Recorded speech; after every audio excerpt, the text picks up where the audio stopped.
Yes, uno munsi twagomba tubibutse neza ko uno munsi Satubi yakoze igiteramo mu gisagara ca Bujumbura.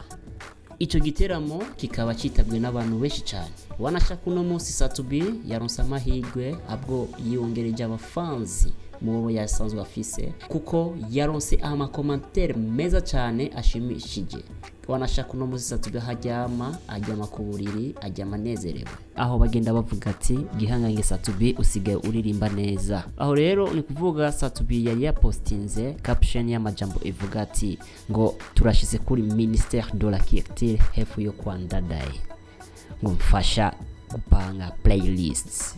Yashizemmo indirimbo zine kuri yo caption kuri Facebook yiwe page. Iya mbere yari yatoye indirimbo yitwa No Love, iya kabiri Nyanzobe, iya gatatu Beautiful, ya kane Too Much. Agasura yandika ati musi ongereza ko imwe yonyene ukunda. Satubi satura mabafu mu misi heze yanditse ati ngo vuba ngiye kubaha ikintu gishasha. Bega nawe uriteguye kwakira indirimbo shasha ya Satubi.